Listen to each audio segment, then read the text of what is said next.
salamat sa inyong pag-address sa mong seminar. Mong seminar is para matabangan mo, para mapaibalo mo sa unsang investing. So, dinato na kayo sa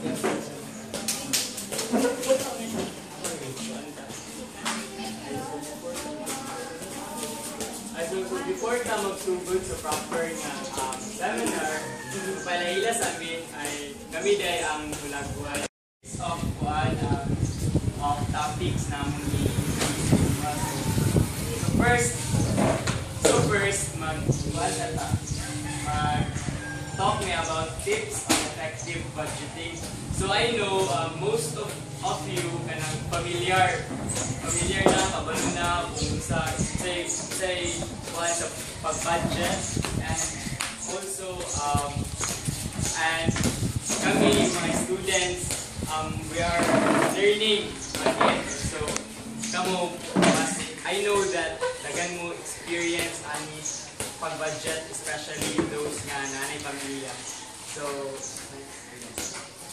mag-introduce me 5 steps on how to handle money.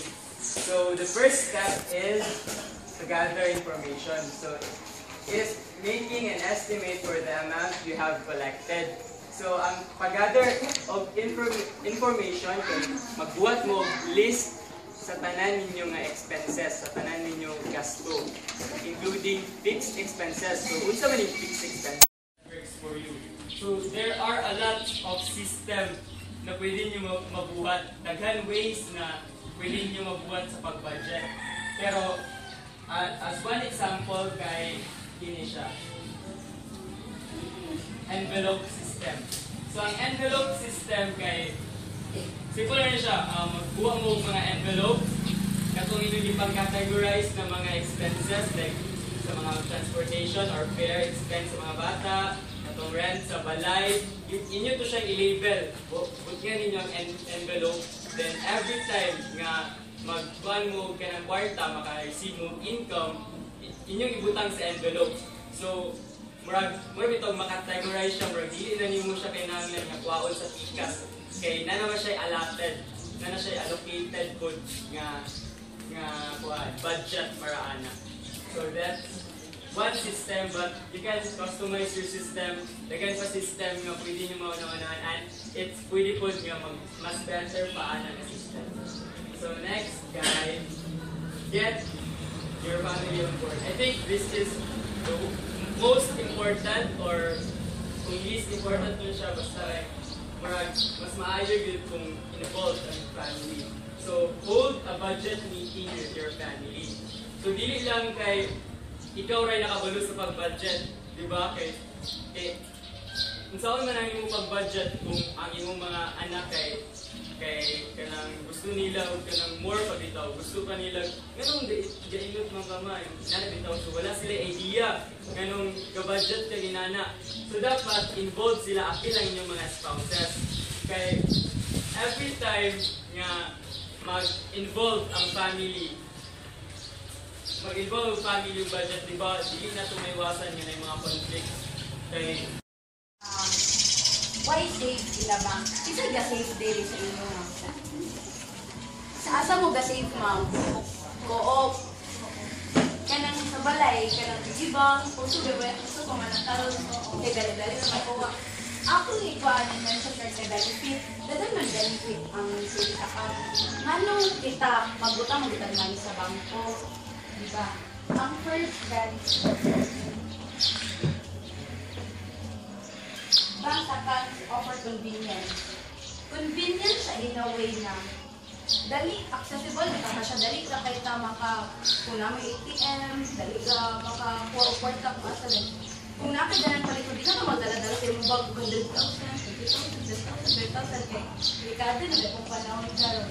Balik kung nasa sa bank account, nasa sa bangko, kung siya, dali na rin mo siya magipag-hit ka sa mga friend, mga taga-cheque, ingana lang siya.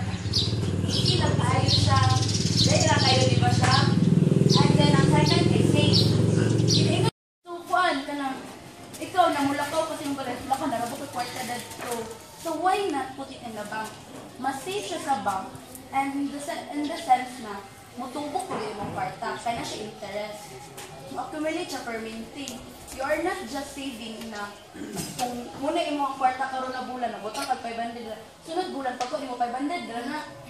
Kung nasa sa bank, after a month, na interest ana. 2%, 3%, nga na. So, ang third kay easy to save money. Easy to save money kay So, good debt. It takes money to make money. Kailangan din natong kwarta para kita magkakwarta po. Kaya di man pwedeng ang kwarta, ibilin lang nato magbubo sa giyaha. So, kailangan ang kwarta, ako siyang butang sa ka butang nga. Kung bitaw ako ng kwarta.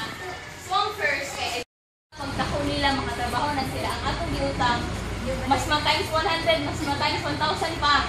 So, ang imong giutang nga, 5,000 kailangan pag-swila, kaya mo na siya pila ka thousands buhon. Ang ikaduha, kagamay na business. So, kaya mga gagmay na business na to, so, hinay-hinay na siya din, basta kapasaka. Bahalag ka na, siguro inyong giutang kay 1,000 para mga butang mo sari-sari store. Kanya sa isa ka week, gamay na kayo yung tubo, okay na basta gatubo. Basta dili bitaw mo alkansi, okay na siyang utang. Kaya in the end, mudaghan naman gyapon na. Ang ikatulo, real estate sa balay. Sometimes mag-good kita kay kanang taong normal na lang mangutang ta unya. Ibutang dito, like for example, mangutang ta sa isa ka bangko para maghimutang balay. Investment, kanang mga, kana siya na investment kay storya na sa next speaker, muna siya ma-investment sa stocks, medyo lisod lang siya, kayo sabton, na yan na.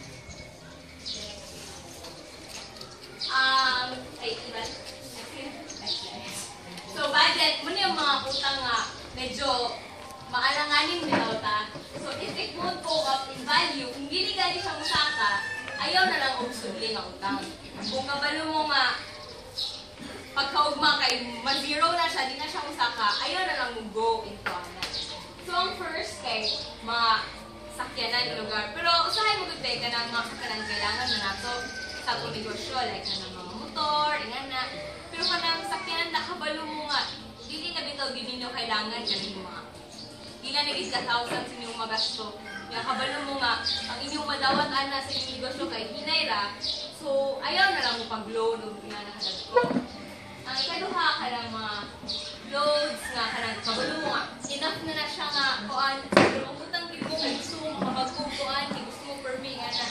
Pero kuan, magudlate ka na, dili kayo siya realistic nga utang ba? Kabalutan na siya. Ang mga sa ina, di ka rin na siya magugod. Unlike sa other things. And ang last one, credit card or kung maka-avail man kayo ng credit card check, ayaw jud mo patintala na. Like kami sa mong pamilya, wa jud ni credit card kay di jud gananak pamilya nga utang na lang siya. Say matintal magka o palit kay tungod kay o kuan lang siya. So wala siya ang good debt o bad debt.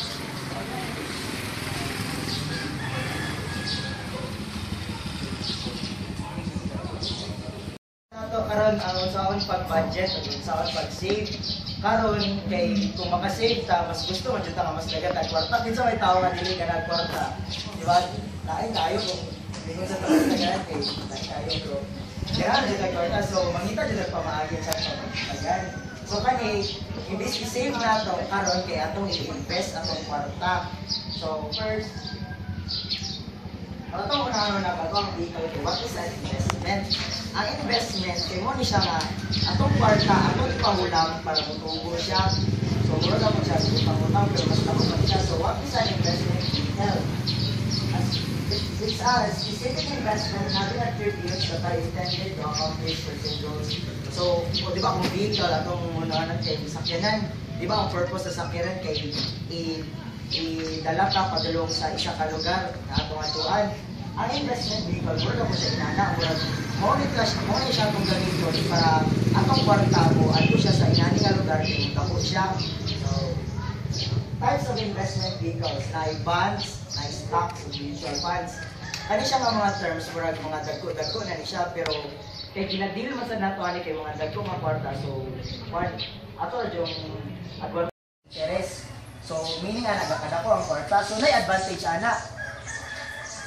risk-free. So sure jud na wala yung risk ani, balik jud niya tong kwarta. Nagsa-unsa pa na diya, balik jud niya way kuan pangutana. Pero ang iyang disadvantage kay low potential return. So risk-free man, ang iyang return pud kay gamay mga 3% upat sa atong gihatag. Pero naa siya balik. So mo na siya.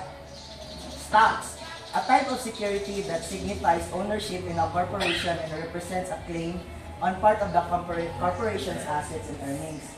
Kani siya kay atong kwarta, atong gamiton pangpalit og murag parte sa isa ka kumpanya. Ibutang nato og palit ko sa Jollibee, palit ko kuan 100 stocks. So nakataliya og Jollibee pero 100 stocks sa Jollibee.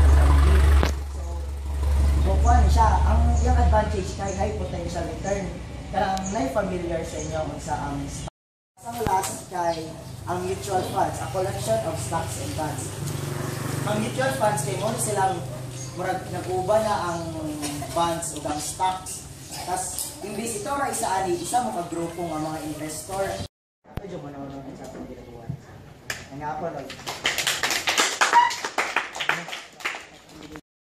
So that's why karon amo introduce ang Producers Bank. Ang Producers Bank, there is about 116 branches all over the Philippines. And sa Mindanao, nalang tay duha ka branches sa Davao. Munang pinaka first, but in Misamis Oriental, pinakauna sa Misamis Oriental ang Cagayan de Oro.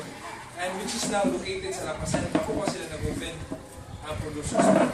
So, to give you further insights sa banks, ako i-present sa inyo ang iyang vision and mission. So, mission sa bangko is to be the most progressive, stable, strong private development financial institutions in the Philippines. So, ang iyang mission ay para to make our depositors happy, delighted with the value and quality of service from the Producers Bank, to provide responsive, innovative credit and other services needed to farmers, small and medium enterprises. So, the main purpose of Producers Bank is to create long-term value to our shareholders by generating them superior and sustainable returns. So, actually, daghan ang mga services na i-provide sa bangko. So, ako i-mention sa inyo ang ilang mga services. So, naa sila'y deposit services. Kung man sila, kaning mga savings account, which have regular passbook savings, mga ATM, so mga inana, and also napod sila time deposit. And in terms sa loan, napod na sila crop loan, livestock loan, sa katong interested sa mag-invest sa livestock, and of course, sa mga SME. So, naadiri.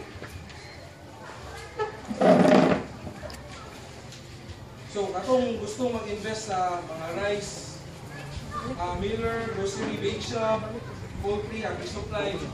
So, qualified mo na kuha sa pang-negosyo sa Producers Bank. So, by the way, we are giving out leaflets para magkagaan mo further details or insights sa mga services na gina-offer sa banks. So,